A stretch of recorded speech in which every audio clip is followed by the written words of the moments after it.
This is the GIS Evening Report for Tuesday, July 23rd. I am Rakisha St. Louis. In the headlines, Grenada to host the 47th regular meeting of CARICOM. Relief efforts continue toward rebuilding post-Hurricane Beryl. We'll have details to these stories and more when we return. Welcome to the 47th meeting of the Conference of Heads of Government of CARICOM, hosted by your new chairman, the Honorable Deacon Mitchell, July 28th to 30th, St. George, Grenada.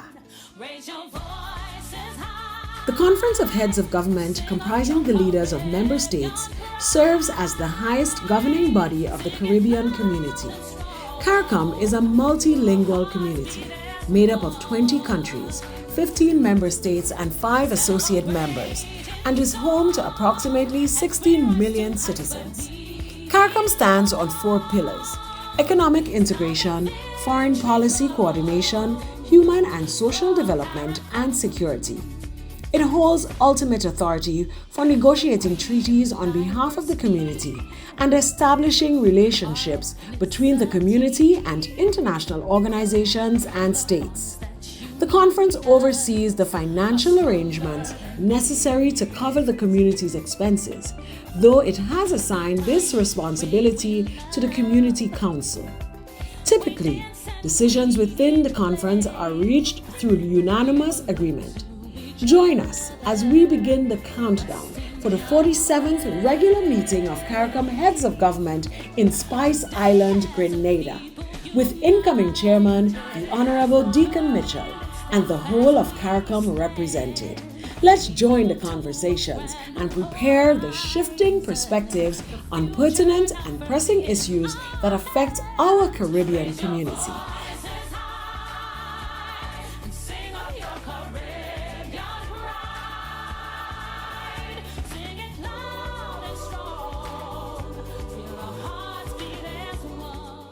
Welcome back. Grenada will host the 47th regular Conference of Heads of Government of CARICOM meeting, scheduled to take place July 28th to the 30th. Prime Minister of Grenada, Honorable Deacon Mitchell, will assume chairmanship of CARICOM. Speaking during a recent interview with the GIS, CARICOM Ambassador to Grenada, His Excellency Aaron Moses, says Honorable Deacon Mitchell assuming the position of Chair of CARICOM will mean great things for Grenada. The chairmanship, he says, puts the Prime Minister in an even more significant position now as it presents opportunities to create greater focus on Grenada, especially at this time. The leadership of CARICOM rotates every 6 months, and there's a committee. What should I say, the executive committee of the leaders that responsible for leading the process. So if the Prime Minister takes over in July and his term ends 6 months after, he still remains on that committee because the follow-through. Right. So it extends about an 18-month period. So I think the fact that he's going to be leading the charge brings more focus on Grenada. It's an opportunity for greater awareness, and we should use that opportunity to bring home to our Grenadian people the potential benefits of deepening the integration process. How many of our local producers are already seriously looking at entering our regional markets? Yes, there are challenges like transportation and all of that. But all of those things are on the agenda, and based from where I sit, I think there are some serious moves towards addressing many of these challenges to move greater volume of people and goods and services across the region. His Excellency Aaron Moses says, as host to the meeting, Grenadian entrepreneurs should pay close attention and use the opportunity to maximize on potential business opportunities. We need to be aware of those things, and we should be planning to maximize the various opportunities that exist with the deepening of the integration process. You know, provision of goods and services, accessing goods and services, and beginning to see our future as part of the region and not confined to the borders of only Grenada. Our young people should be seeing the world, in fact, you know, as their future and not confined to the borders of Grenada. They should be seeing the OECS, CARICOM, you know, bigger, wider global village for them. To put the things in place to allow that to happen, you should be very proactive in terms of exploring the opportunities. The opening ceremony for the meeting will be held at the St. George's University on Sunday and will be preceded by the official commissioning of the CARICOM roundabout. The Japan International Cooperation Agency JICA on Tuesday handed over emergency relief goods to the National Disaster Management Agency, NADMA. The handover was done during a brief ceremony held at the NADMA headquarters at Manjaloo. Foreign Affairs Minister Honorable Joseph Andal expressed profound gratitude on behalf of the people of Grenada, Carriacou and Petite Martinique to the Japanese delegation for the relief efforts, citing that Japan has always been a good partner to Grenada. Particularly the people of Petite Martinique, Carriacou, Isle and St. Patrick. To the government and people of Japan for your extremely generous and timely donation.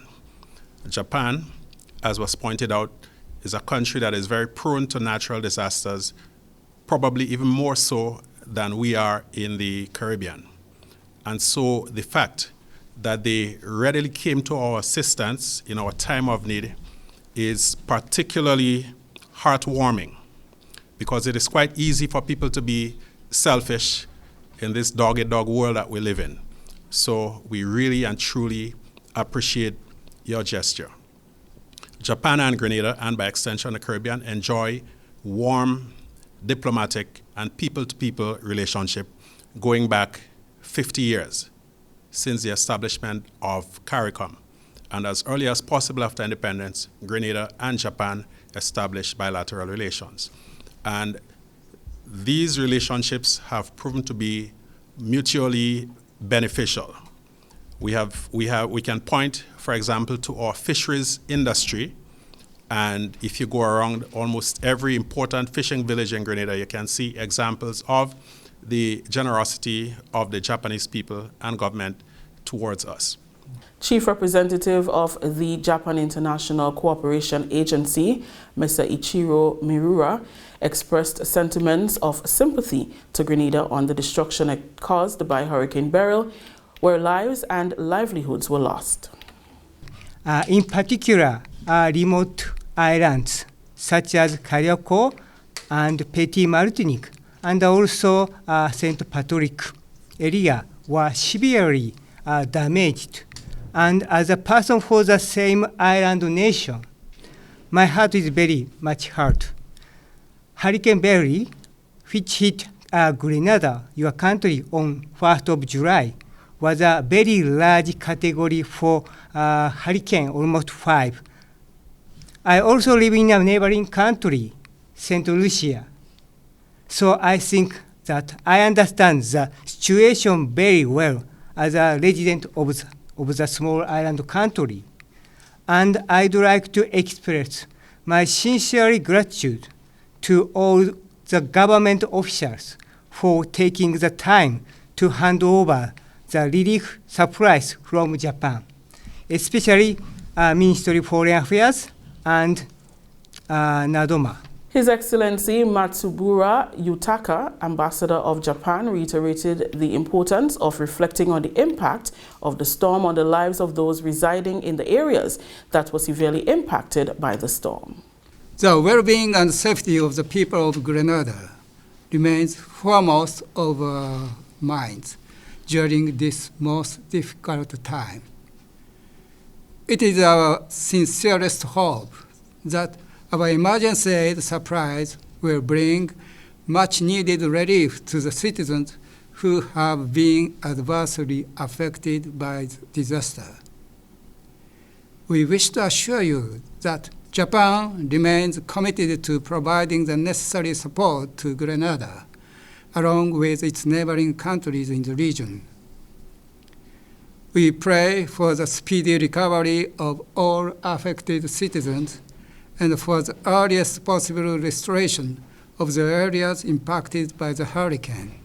National Disaster Coordinator Dr. Terence Walters expressed gratitude to the GIS team and assured that the relief items will be used for its intended purpose. In response, we have had friendly organizations and governments provide relief. And this is significant from the people of Japan for the people of Grenada, Carriacou, Petit Martinique. These items will go a long way toward the relief efforts on all islands, all 3 islands, Grenada, Carriacou, Petit Martinique, and it will go a really long way in alleviating the suffering, the pain that the people feel after the terrible Hurricane Beryl. We understand that when these events occur, we need to ensure that we provide the humanitarian relief and support that people need. And so we are, we have reached out far and wide, and the people of Japan have heard our cry, and they have provided a significant supply, significant relief for the people of Grenada, Carriacou, and Petit Martinique. So for this, I say thank you, and I assure you that these items will be used for the people and to ensure that the people make good use, best use of the items provided. So, this is the GIS Evening Report. We'll take our first break. The news will return.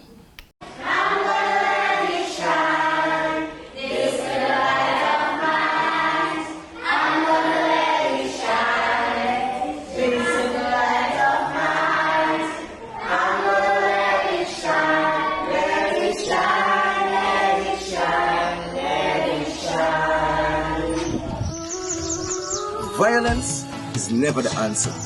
Let's talk it out. We need a safe space for our children to grow up, so let us respect each other. You see this little light of mine? I'm gonna let it shine. I'm gonna keep it burning, for the children is looking on. So let's take advantage of the gun amnesty in full effect until July 30th. Remember, the answer is love. A message from the Ministry of National Security. This little light of mine, I'm gonna let it shine. I'm gonna keep it burning. The gun amnesty remains in effect until July 30th. A message from the Ministry of National Security. Welcome back.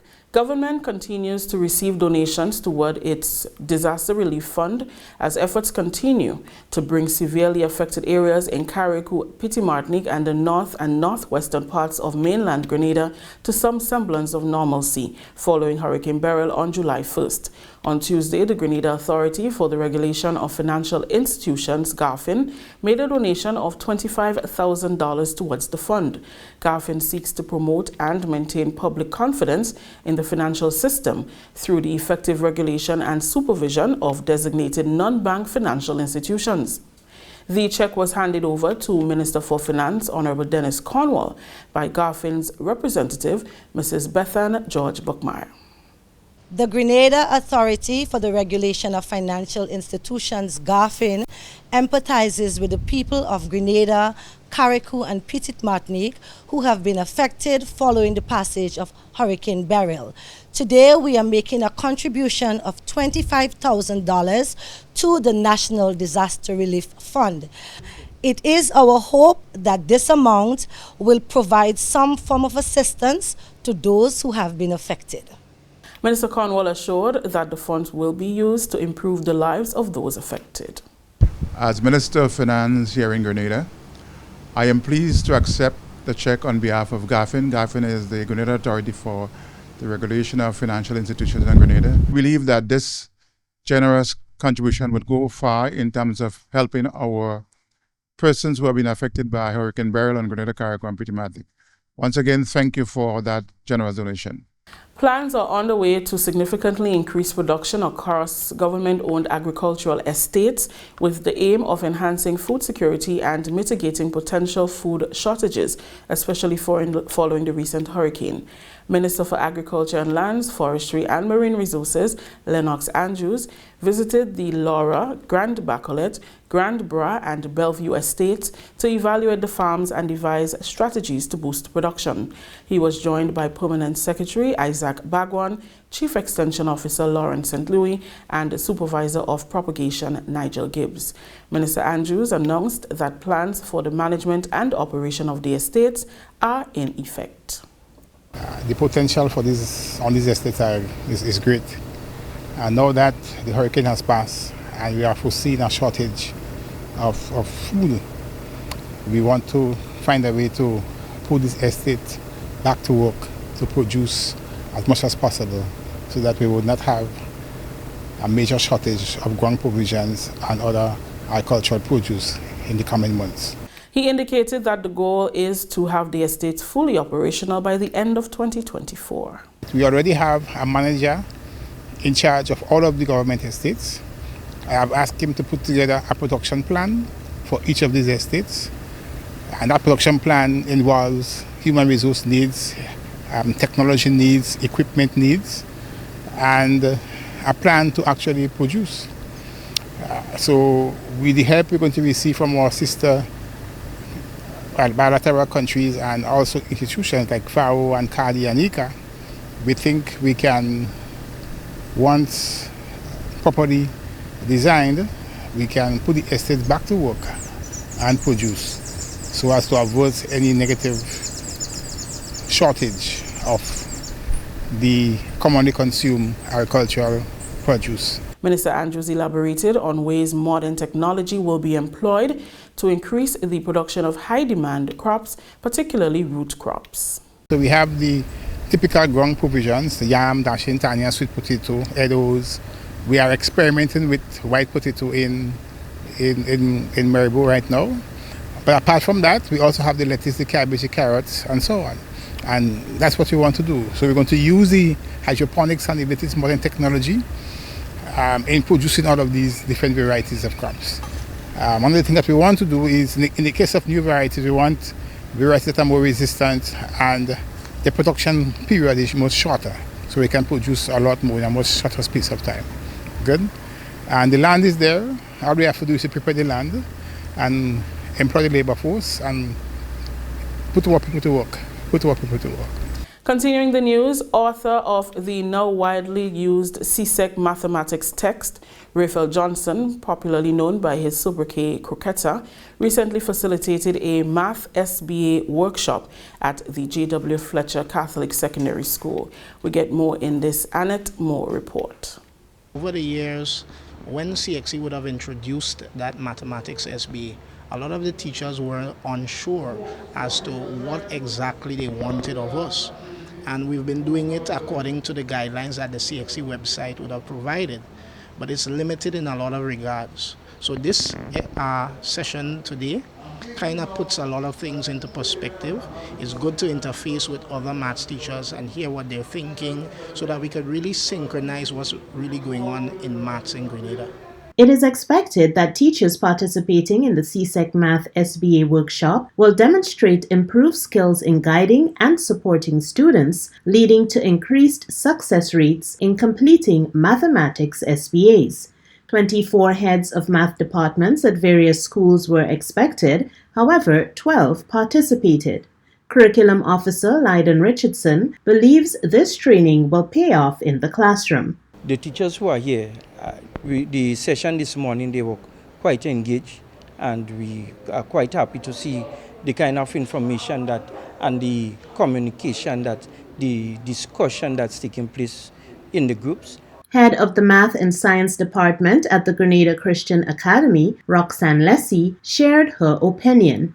I think that the workshop is a very interactive one, so we were placed in groups and 2 heads are better than 1, so we were able to critique an SBA and to see how we could go about to give and take on the marking scheme to better be able to go back in our schools and perfect our said SBAs as well. Speaking to Johnson, a TAMCC math and physics lecturer at the workshop on July 11th, he says his text, CSEC Mathematics, is unique because there is an in-depth chapter on SBA preparation. Johnson's text is also being used as the main math text in Jamaica and Antigua and is expected to be adopted by other islands. Math and science teacher at Wesley College, Keith Blackman, praised the user-friendliness of the text. In all of my years of teaching, I know I look young, but I've been here for a while, and this text is one of the most user-friendly that I've ever seen. It relates things in a practical sense. It uses a Caribbean context with examples that we as Caribbean people can relate to. And it really simplifies the content in a way that students and teachers are able to understand quite easily. The CSEC Mathematics author assisted teachers in understanding how to use the SBA chapter effectively. Teachers as well as students sometimes have difficulty in SBA. So in the last workshop I did, the teachers say, well, we can have a follow-up where you give some ideas on how to do SBAs. And so we said, okay, and hence this workshop today, which is mainly focusing on how to help students to write good SBAs, how to grade them and everything, so that it will, SBAs are 20% of the CXC mark for maths, right? So if they could get a good SBA, like 20 marks done already, right? If they get a full mark or close to it, a good bit of marks to start off with. That will help students to be much more successful. Johnson outlined the benefits of the workshop. First of all, they should be able to know what is an SBA and explain that to students. Because the SBA was introduced so that students will have a knowledge of the application, real-life application of maths. Other competencies included creating an SBA topic and learning how to grade SBAs using the CSEC rubrics or grading scheme. The last thing we're going to do for today is for them to write their own SBAs. So topics, grading, and then by the end of that time, they will have a fair idea of how to write their own SBA.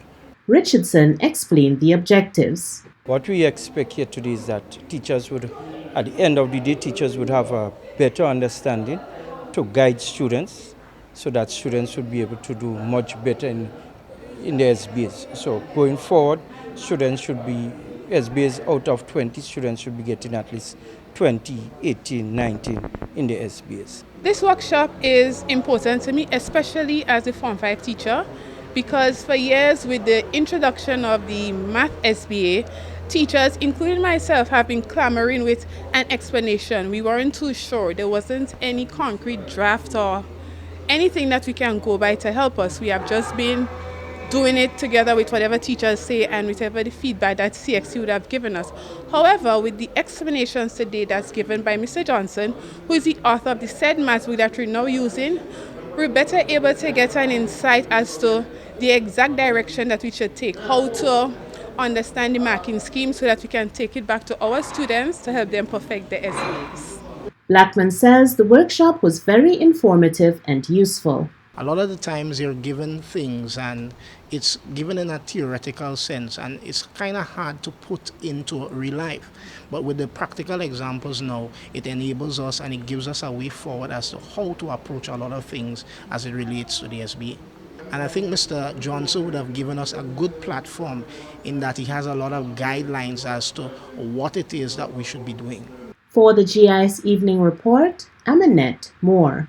This is the GIS Evening Report. The news will continue after the break. Welcome to the 47th meeting of the Conference of Heads of Government of CARICOM, hosted by your new chairman, the Honorable Deacon Mitchell, July 28th to 30th, St. George, Grenada. The Conference of Heads of Government, comprising the leaders of member states, serves as the highest governing body of the Caribbean community. CARICOM is a multilingual community made up of 20 countries, 15 member states and 5 associate members, and is home to approximately 16 million citizens.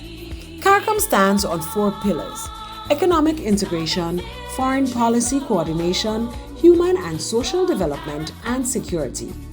It holds ultimate authority for negotiating treaties on behalf of the community and establishing relationships between the community and international organizations and states. The conference oversees the financial arrangements necessary to cover the community's expenses, though it has assigned this responsibility to the Community Council. Typically, decisions within the conference are reached through unanimous agreement. Join us as we begin the countdown for the 47th regular meeting of CARICOM Heads of Government in Spice Island, Grenada, with incoming chairman, the Honorable Deacon Mitchell, and the whole of CARICOM represented. Let's join the conversations and prepare the shifting perspectives on pertinent and pressing issues that affect our Caribbean community.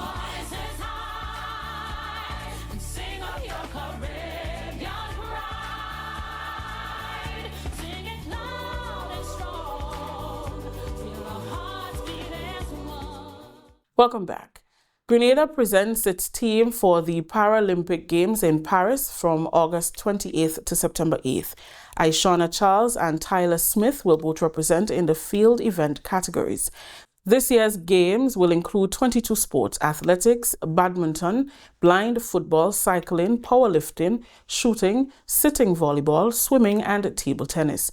Team Grenada was presented on Tuesday during a brief ceremony. President of the Paralympic Committee, Ray Roberts, is optimistic that an investment in physically challenged athletes at all levels will reap tremendous recognition and benefits for Grenada. If we want to nurture these special ed and other people, I'm sure there will be Kirani James, Anderson Peters, and Lyndon Victor among them. I mean, you look at the young man from St. Mark's Special Education, Victoria Special Education, Kellan, running 12.7. First time he ran at the Queen's Park, never run there. I'm not too sure he was ever there before. So at that stage, if we get him into, I don't want to say proper coaching because he would have had some coaching, but if we get him to more a professional institute of coaching, I'm sure he will grow faster and run faster. In athletics, what counts is time, not coming first. Time and time only, throwing, distance, and that's what we are aspiring to do. I want to say that we have struggled to get where we are, but we're very proud where we are. Sports Minister, Senator the Honorable Jonathan Lacrette, congratulated the athletes and encouraged them to stamp their authority within the competition. He pledged the government's continued support toward their growth and success. I do not want you to feel limited in your ability in any way by your disability or by your differentness. That's my term, so don't ever repeat it anywhere else that you go, please. By your differentness. I want you to feel empowered and capable like any other human being with the ability to use all limbs. And I want you to understand that you are greatly valued. Congratulations to both of you, all of the individuals who are standing with you, backing you, bracing their back against yours, giving you the financial support, the moral support, and all the other aspects of support that you need for you to be able to be successful at the Games.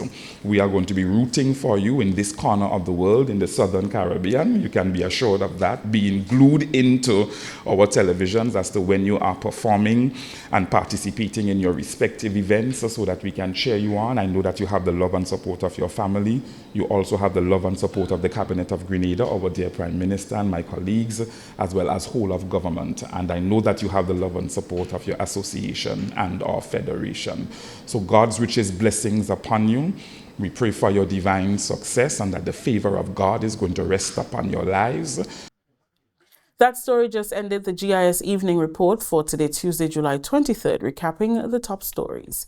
Grenada to host 47th regular meeting of CARICOM, and relief efforts continue toward rebuilding post-Hurricane Beryl.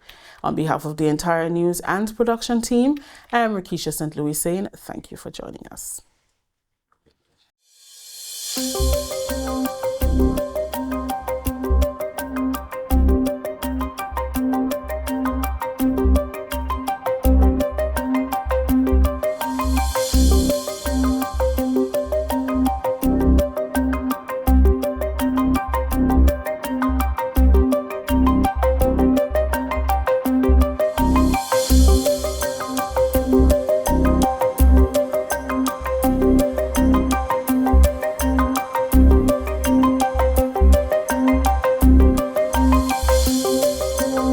you.